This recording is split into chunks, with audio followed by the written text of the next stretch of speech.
qué los padres no desarrollan la obediencia de sus hijos. Posiblemente se deba a 4 situaciones. Porque no nos enseñan a ser padres. Porque confundimos el cariño con el amor. Porque los modelos parentales de educación van desfasados con la edad de los niños. Y por la preferencia del modelo de educación permisiva. Muchas cosas, quizás las más importantes de la vida, no nos las enseñan. Cómo ser amigos, cómo ser esposos, cómo expresar nuestro amor, cómo ser feliz. No se nos enseña cómo ser buenos padres, y caemos en la ilusión de que educar es algo sencillo. Pensamos que ser padre es algo natural y espontáneo, algo paralelo a la vida, algo que no requiere mucha seriedad, algo que no requiere esfuerzo. Educar es comunicar valores. Corregir a los hijos es una forma de comunicación, es una forma de amor. Por eso, es necesario desarrollar nuestra habilidad de comunicación interpersonal.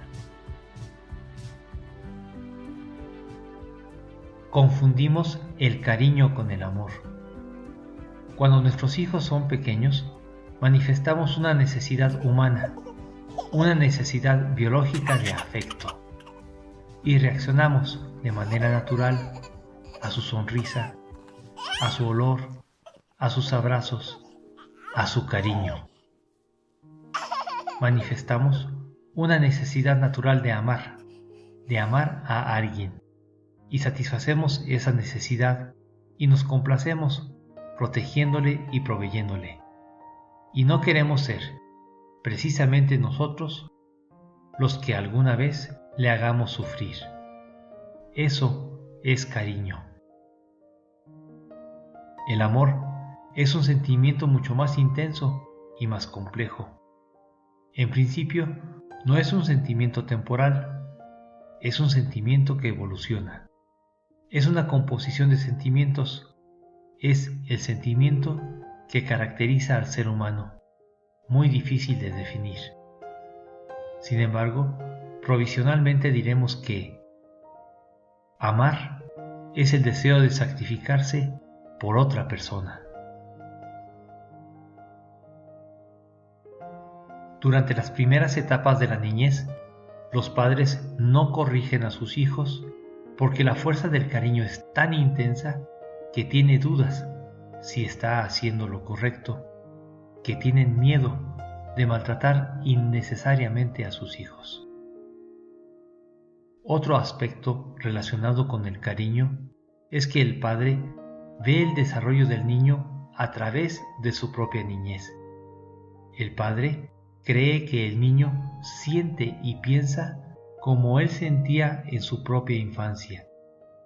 De manera que, por un lado, se esfuerza para que su hijo tenga lo que él no tuvo, y por otro, para que no sufra lo que él sufrió. Esto es un error, ya que la experiencia de varios años o de varios hijos nos llevará a descubrir que nuestros hijos tienen un carácter y una percepción diferente a la que tuvimos los padres en nuestra niñez. Los modelos parentales de educación van desfasados con la edad de los hijos. El modelo parental es el tipo de padre que somos con nuestros hijos y el tipo de relación y de educación. Frecuentemente los padres no desarrollan la obediencia de los niños porque el modelo parental que presentan no va de acuerdo a la etapa o a la edad de sus hijos. Cuando nace nuestro primer hijo, desarrollamos con él una relación de ternura, de cariño físico. Sin embargo, cuando el niño ya puede hablar y puede caminar, el niño necesita una relación diferente con sus papás. Necesita un adulto que lo estimule a caminar, y a hablar mejor. Un adulto que le muestre el mundo, que le brinde experiencias. Y sin embargo, la mayoría de los padres siguen siendo cariñosos con sus hijos, como si todavía fuera un bebé. Las situaciones de la vida cotidiana llevan al papá a evolucionar y desarrolla el modelo de padre estimulante que precisamente su hijo necesita a esta edad. Pero el niño sigue desarrollándose y cambia.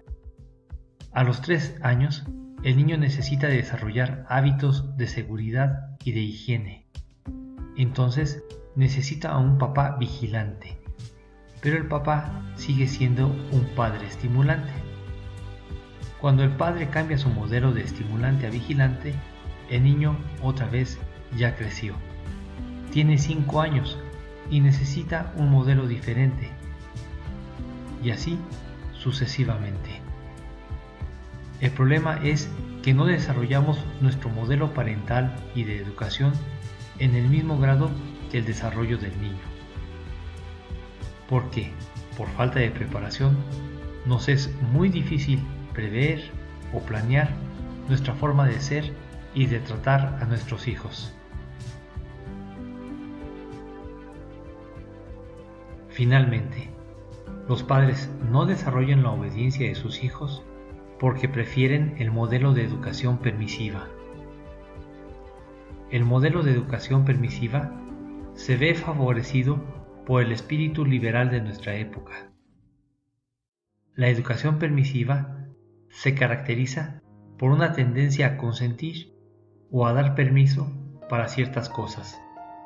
De este modo, la educación permisiva muestra flexibilidad para establecer límites o para ejercer la autoridad. El modelo de educación permisiva ha existido en todas las épocas y en todas las clases sociales. Sin embargo, es más característico de la clase social media alta. La educación permisiva favorece a la libertad en lugar de la disciplina y a la espontaneidad en lugar del esfuerzo.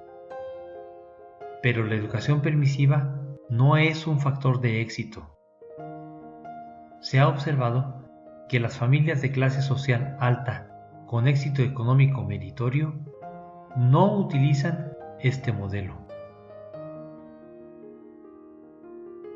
Una experiencia interesante la ofrecen los resultados de las pruebas de aptitud para el examen de ingreso a la universidad en los Estados Unidos de América, conocida como SAT. Los resultados de estas pruebas manifiestan que los hijos de inmigrantes orientales es el grupo más apto para desarrollarse en la universidad. Sin embargo, cuando estos estudiantes son comparados por su nivel de inteligencia con sus paisanos, no muestran diferencia. Tienen el mismo nivel de inteligencia. La explicación es que la diferencia parece estar en el modelo con el que fueron educados por sus padres. Los inmigrantes desarrollan un modelo educativo que no es el de la educación permisiva. Es un modelo orientado hacia la ambición, el esfuerzo y la responsabilidad. Parece ser que la educación permisiva es más bien una etapa en el desarrollo de los modelos parentales y que satisface más al ego de los padres que al desarrollo de los hijos.